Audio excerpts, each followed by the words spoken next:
Howdy everyone, it's Sam. Welcome back to Wobble Enjoy Sports. If you're new around here, hope I can get you to consider to like the content and subscribe to the channel. But if you are a regular around these here parts, thank you very much for the continuous support. The match of the weekend for round number 6 in the BMD Premiership is the Mackay Cutters versus the Wynnum Manly Seagulls. Happy to preview this contest. The Mackay Cutters coming off a victory, 34 points to 6, the first time they've scored 30 points or more in season 2024. And the Wynnum Manly Seagulls going down by just the 2 points against their grand final nemesis from last year in the Burleigh Bears last weekend at home. For the Mackay Cutters as well, they've just finished back-to-back away games and they've come away with the dub on both of those occasions. Now the next fortnight does indeed level up for the undefeated Cutters. This weekend they take on the runner-up of the grand final last year in the Wynnum Manly Seagulls, and then next week they take on arguably their rival. In my opinion, it is a rivalry that has been forged between the old North Queensland Gold Stars / the Mackay Cutters versus the Burleigh Bears. There is a fair bit of history between those two clubs, whether it be in finals footy or regular season action. So in back-to-back weeks, they're taking on both grand final combatants in back-to-back weeks. So it is a blockbuster fortnight for the Mackay Cutters. So without further ado, let's get stuck into the team list.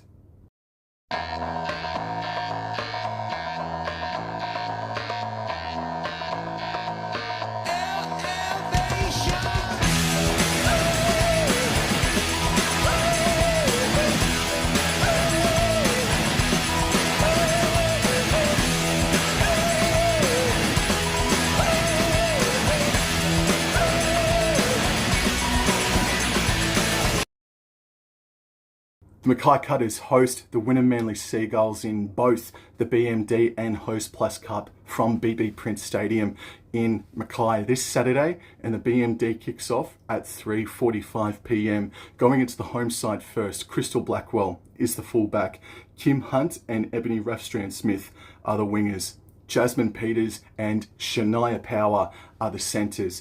The halves combination, Shepherd and Tillett. Tillett is the captain. Hegarty comes back into the fold and partners S.A. Banu in the front row with Alicia Ford maintaining the hooker position. The back row, Chester, Peacock and Pani Ripapere. And I'll just pause there. Unfortunately, inside the first 15 minutes or so of that game against the Clydesdales this past Sunday, Tiana Raffstrand-Smith looked like she picked up a knee injury. She looks like she's going to miss approximately a month of footy. Maybe her BMD campaign is over. That is an almighty blow to the Mackay Cutters because she has been brilliant for the team. Going into the rest of the team now, on the interchange, Bella, Muka, Lyric Mara, after a very impressive performance last weekend, keeps her spot in the 17, and Libby Sura is jersey number 17. And on the reserves list for the Mackay Cutters, Montana Best, and then we've got Peyton Johns in a jersey number 19, a reward from coach Marco Peters, I'm sure, for her Woman of the Match performance in the under-19s Queensland grand final, the Cutters versus the Brisbane Tigers out there this past weekend. And yes, let's just pause on that fact as well. The Mackay Cutters, they won the first ever under-19s Queensland championship this past weekend. So congratulations to them. And the hooker for that team, Miss Peyton Johns, finds herself with jersey 19 on her back. So that is a huge vote of confidence, I'm sure. Yet to watch the game, but I'll absolutely get around to it anyway. And I'll probably, next season, I might even give the under-19s a crack next year to see how the real future, how the distant future, or the not too distant future, is coming along for North Queensland. Now, before I get into the Wynnum Manly Seagulls team list, got to talk about a handful of their exclusions. We've got Brianna Clark, who is missing due to suspension. That is a huge whack. Julia Robinson is also out, I believe, with an injury. You've also got Shaylee Bent, who is gone from the second row foray as well. I don't know if that's an injury or a suspension. I'm sorry for not enough information on that account. And then poor Destiny Mino Sinapati as well. Gold Coast Titans NRLW star for them in 2023. Her season is done. That includes the NRLW. I believe that it is the dreaded ACL that has shot her down. So the swiftest, quickest, smoothest recoveries to you, Miss Mino Sinapati. But those 4 players right there, that is an almighty whack to the injury list. And the Mackay Cutters, conversely, spoke on it before. Tiana Rathstrand-Smith and Emma Manzelmann is still out with an injury herself. But let's see what the team list is, because it should just be one woman down, one woman comes straight back up to fill the void and do the job. In at fullback is Ellie Draper. The wingers, Brown and Joanne Visser. The centres, Emily Bass and Mariah Brown. The halves pairing, Sienna Lafipo and Jade Herdigan. Apologies about some of the enunciations of your names, I'm sorry. The front row, Jacinta Carter, Jada Lafipo and Emma Barnes in the hooker role. The back row, Romy Teitzel, Indy Brown and Prue Peters. The interchange, Lily Green, Tafito Lafayette, Demi Butler and Aaliyah Gray. So a couple of notes about the Wynnum Manly Seagulls. They are the second most penalised side in the BMD Premiership at this current stage. The Mackay Cutters, not last in that department, but they are a pretty clean side so far in 2024. However, this is where the big challenge comes for the Cutters. The Cutters, they're the best attacking team. They're the best defensive team. They come up against the second best defensive side in the BMD Premiership this weekend. I know they leaked 22 last weekend against the Burleigh Bears, but that was a high quality grand final rematch. They come up against the second best defence in the competition halfway through the season. So this is going to be a great test to see where they are at. Touching on a couple of players now, Jade Herdigan is someone that I want to touch on. A Queensland under-19s representative from the year 2022, and she has picked herself up a Newcastle Knights NRLW contract. She was with them last season. She's going to be with them this season as well, learning under the likes of a Jessie Southwell for starters as well, or maybe she's teaching Jessie Southwell a few things as well, considering the age difference too. But credit to Miss Herdigan. She took this team to the grand final last season, and she's got a fair rap on her as well. Whilst I don't know much about her style of play, I need to watch more of her and just watch more of every other team in the BMD Premiership. Miss Herdigan, she's got a fair rap on her. A person that I do have a rap on that I think is a very, very nice player is the hooker, Emma Barnes. She has herself a Canberra Raiders NRLW contract. She scored a try last year against the NRLW Cowboys team. Damn it, Emma. But no, Emma Barnes, from what I've seen from her from the Canberra Raiders NRLW campaign and from the snippets from the Wynnum Manly Seagulls this year, and remembering what she did last year to get to the grand final, she is a very, very handy player. And it's just with Alicia Ford for us now, the Cutters being our main primary hooker. There's nothing wrong with Miss Ford, but just looking into the stats, her favoured position is in that halves role. Being a hooker would not be foreign to her, but she did miss 5 tackles last weekend, whereas Emma Barnes, she's obviously got that experience. She has been with the Wynnum Manly Seagulls now for 3 or so seasons now. But Alicia Ford, she still is a really good player in that role at hooker. She scored a try herself last weekend, and she kept the pace up as well. Maybe not as dynamic as Emma Manzelmann, but she definitely kept up the pace, or to a degree of that pace that Emma Manzelmann does keep up every single game. So Ford versus Barnes is a one-on-one matchup to look forward to in this game. That's going to be one of the keys for this contest as well. So you've also got, coming off the bench, Miss Emily Bella, Lily Green for the Wynnum Manly Seagulls. And Green, she's been doing it long enough now too herself. She's been in the BMD Premiership for approximately 5 years now, 3 of those with the Seagulls, but she is more of a full-back backline player. So how she goes about business, again, maybe it was all revealed last weekend in the game, but I'm not too sure how Lily Green goes with jersey number 14 on her back, if she does give Emma Barnes a 15-20 minute breather or thereabouts or so. But between Bella and Lily Green, I'm going to definitely put my faith in the more, maybe experienced is not the right word, but her natural role of being a hooker, Miss Emily Bella. I'm going to go with her in that one-on-one jersey number 14 interchange matchup. Now, personal note is obviously way too far. However, when it does come to these North Queensland Cowboys, Romy Teitzel was plastered all over the shelf to be our star recruit for 2023. Obviously, that did not eventuate. She's moved down to Brisbane and she linked up with the Wynnum Manly Seagulls this season. She was with the Mackay Cutters this time last year. She helped us get to that semi-final, preliminary final.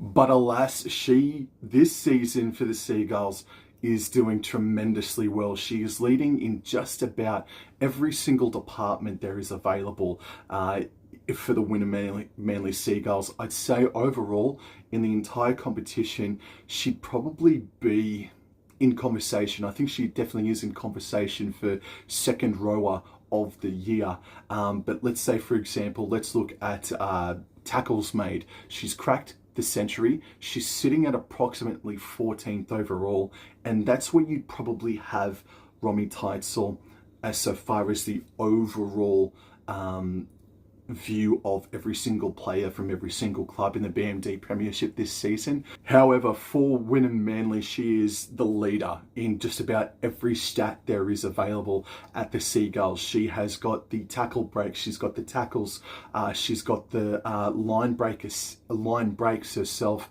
She's doing tremendously well out there at the Wynnum Manly Seagulls this season. And this weekend, she's coming up against a player that I reckon she would go, oh, she's a young thing, but she's a bit of a bull. Lily Peacock is going to be lining up on Romy Teitzel this weekend. That is a huge key to this matchup. Teitzel, the veteran, in comparison to Miss Peacock, has been doing greatly. Again, last weekend, she scored her first try, did Teitzel, and she even set up a try assist where she ran for like 30 meters with 3 or 4 burly bears on top of her back, and then she gave away the flick pass for a try assist, if you don't friggin' mind, Romy. But yeah, that is a huge matchup this weekend in Teitzel versus Peacock, and Teitzel plays the full 70. I reckon Miss Peacock is going to give that a crack as well, playing the full 70. She did last weekend. She's going to give that a crack. Otherwise, it would have been Tiana Raffstrand-Smith versus Teitzel, and that would have been just as appetizing as well. Going over onto the other side of the paddock now for the second row battle, we've got the other second rower of the year in contention in Miss Bree Chester. She is going up against Miss Indy Brown. Indy Brown is a Queensland under-19 Sapphire that scored a try in the first match of the Women's National Championships approximately a month ago now. She is a big human being. Bree Chester, not a small human being, but Bree Chester is definitely looking a little bit up, I would dare tend to suggest, when they run out onto the paddock this weekend and sees young, tall Indy Brown running at her this weekend. But Chester versus Indy Brown this weekend is a massive battle. And again, Bree Chester, she's sitting at third for overall tackles made for 2024 so far. She's sitting inside the top 15 for tries scored as well. I'm pretty certain about that. Bree Chester having an enormous 2024. One of the most, if not, I'd put up for debate as the most improved player in the female rugby league division for sure. And then you've got the battle of the fullbacks. Crystal Blackwell, offload queen at the moment with 10. She's leading that stat. She's got a tremendous amount of runs and line breaks as well. But then her counterpart in Ellie Draper, she is a former Queensland Reds rugby union player. She was selected to be a part of the Wallaroo squad. Wallaroo squad, I should say, Wallaroo. She was selected to be a part of the Wallaroo squad last season. She didn't get a run on, but that obviously takes nothing away from the skill that she's got. I am very grateful that Watch Her Footy. If you don't know who she is, I'll plaster something around here. But Ellie Draper, there's a highlights package on the Watch Her Footy Instagram page. Boy howdy, has she got some talent. Obviously, I haven't watched every single game yet, but man, so I cannot attest really to how well she has transitioned from Union into league. But hey, she's played every single game, I'm pretty sure, in season 2024. And she even played 5/8 in round number 2, partnering Sienna Lefepo. So Ellie Draper, one to absolutely keep an eye on. So the forwards, if they start to tire, or when they start to tire, watch out for Draper. So maybe the likes of a Peacock or a Breachester do need to come in and give her an old whack to say calm down to Miss Draper. Speaking of Sienna Lefepo, now if Romy Teitzel is basically the vocal point in attack, Sienna Lefepo is a very close second.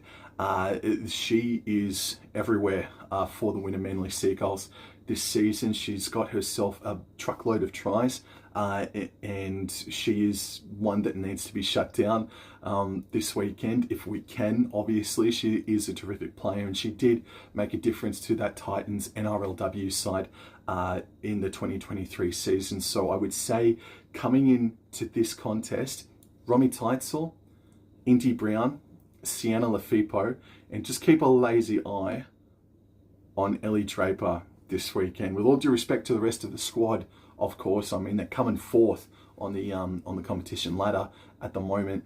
But those are probably the 4 players that I would say keep your friggin' headlights on for sure. Especially Sienna Lefepo and Romy Teitzel.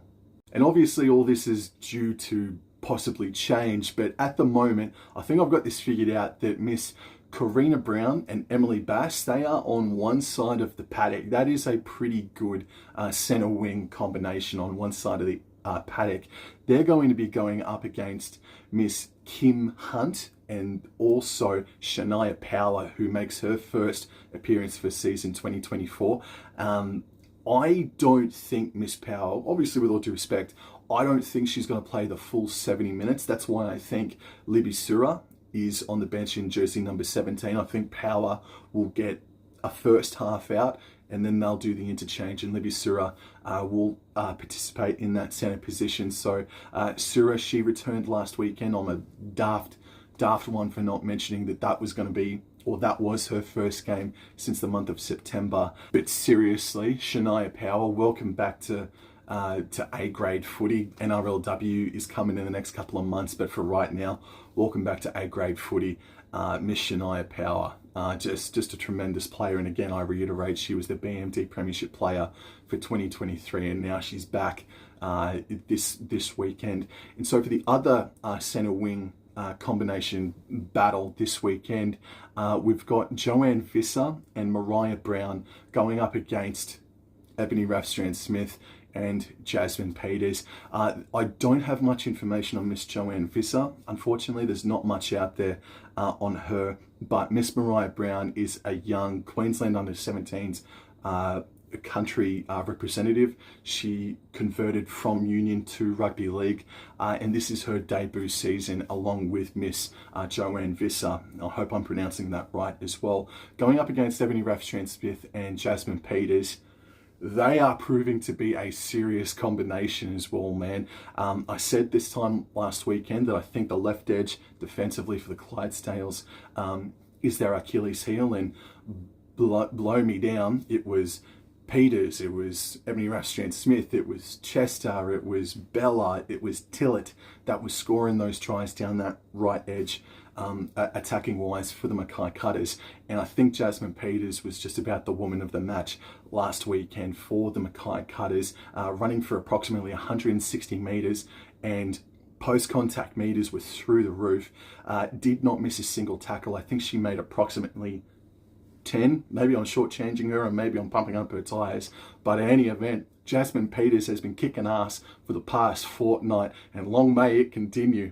And again, Ebony Rathstrand-Smith, just maybe it was just a plateau sort of a game, but she's just improving every single week. She looks like she's going to break 15 tackles every single time she carts the ball up, for sure. And speaking of humans that are breaking tackles at the moment, Sarika Muka, every time she comes on, she is making an almighty difference to the momentum of this game. She comes on and smacks human beings. She cracks ribs with her shoulders, and that's when she's running the ball. And then when she's hitting people in defense, it's going sideways for the other team. Sarika Muka is having an enormous campaign in 2024, and I do feel like that there is another level to Muka, especially when we get to finals time. So I really do want to give Sarika Muka a massive shout out. I think she's been huge,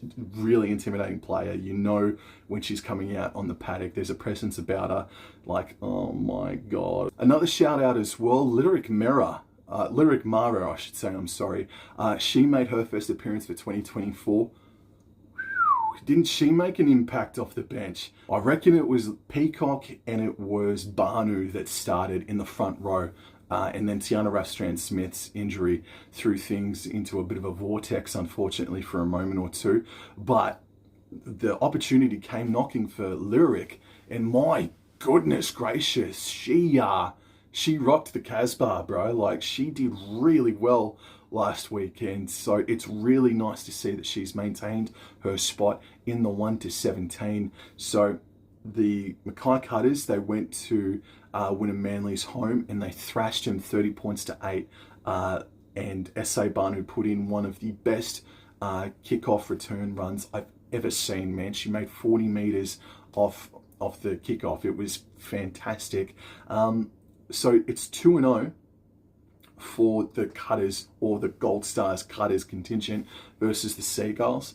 So this will be the third match, and we've got the Seagulls number, whether it be we be the Gold Stars or the Mackay Cutters. And I think if you look back to their round one performance last year against the Seagulls, they really dominated them. And again, I must reiterate that Bree Clark, Julia Robinson, Shaylee Bent, and Destiny Minnow-Sinapati, they are not a part of this team, unfortunately, in the 1-17 this weekend. So it does make their job a lot more difficult. I'm confident that for the first time in a month, just about in a month, their first home game in a month, the Mackay Cutters can do the job, and they'll win this one 1-12. I'll give the Seagulls, Titles, Lafipo a fair bit more credit than that. I won't say 13 plus, because they took the grand finalists, or the premiers, last weekend with this exact 1-17 all the way down to the wire, and nearly pipping them in the end. So Mackay Cutters 1-12, come on, 6 in a row to start the season. And look, there is the saying that with every win you get closer to a loss. There's a possibility of that happening with 4 more games to go until the finals rock about in the BMD Premiership. The Cutters, they are 3 points clear. Obviously, you want to win every single game, but if they do drop one, it's okay. They can still win the minor premiership and host a semi-final or preliminary final, as it will be. I hope you guys enjoyed that preview. The Cutters versus the Seagulls in the BMD Premiership, 1st versus 4th. And I'll see you guys in the next video. Thank you very much. Take care. Adios. Enjoy your weekend. Go Cutters.